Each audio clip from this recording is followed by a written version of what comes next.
Dober večer. Poslušate Lahko noč otroci z lahkonočnicami. Pravljice sodobnih slovenskih pravljičarjev, ki jih pripovedujemo igralci. Nocoj sem z vami Boris Kavaca.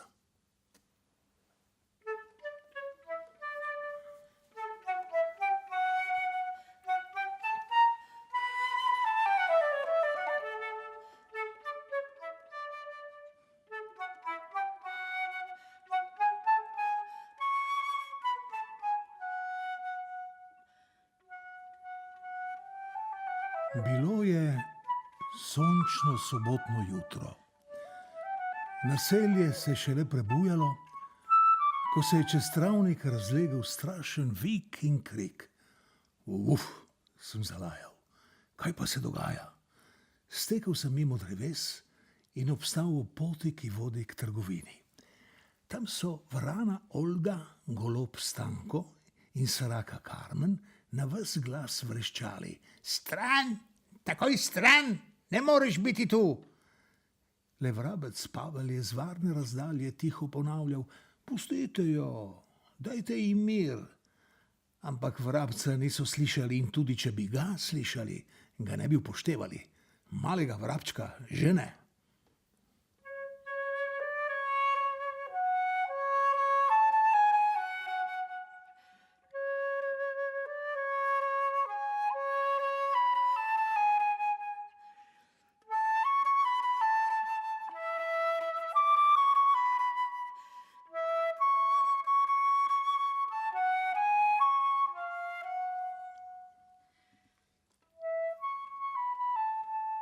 Kaj se dogaja?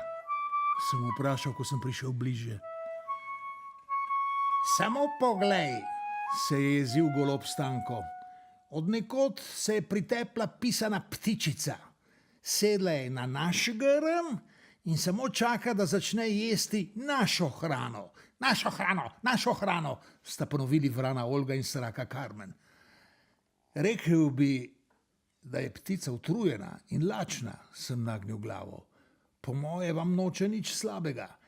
"Ta trenutek še ne," je zagrulil Stanko. "Ampak malo počakaj, pa boš videl." "Kaj bom videl?" me je zanimalo. "Kako naj vem, kaj boš videl?" je Stanko jezno stresel drobno glavo. "Prepričan pa sem, da nič dobrega, saj vidiš, kakšna je." "Kakšna?" sem bil začuden. "Kako kakšna?" se je jezil golob. "Pisana, kakšna pa? Pa poglej mene, pa poglej srako, pa poglej vrano. Jaz sem siv, vrana je siva in črna, sraka je siva in modra in bela. Še vrabec je samo siv in rjav."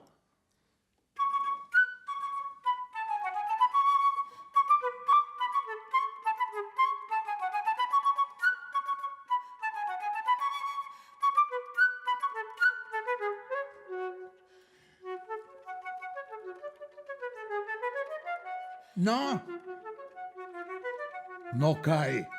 Še vedno nisem razumel. "Je kdo od nas rumen? Je kdo od nas rdeč?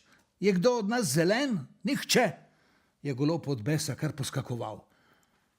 "Petelin je pisan," sem rekel, "in pav prav tako."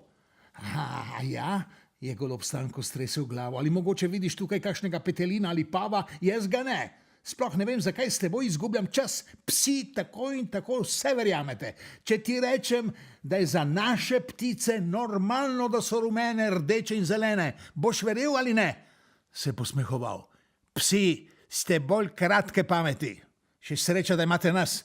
Da imate nas, sta vrana in sraka podprli goloba.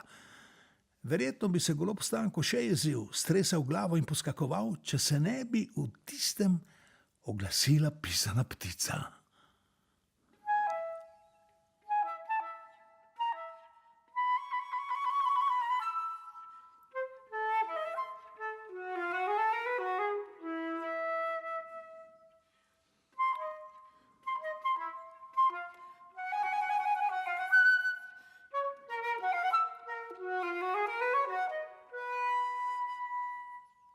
"Moje ime je Lili," je previdno spregovorila.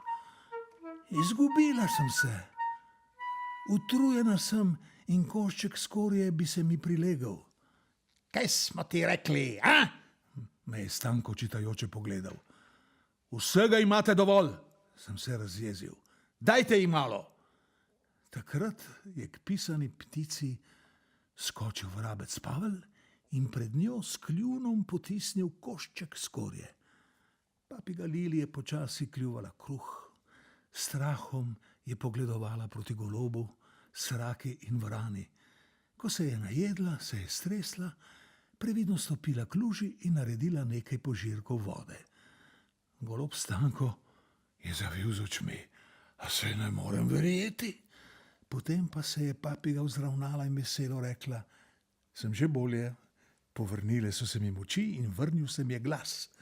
Zajela je sapo in začela peti.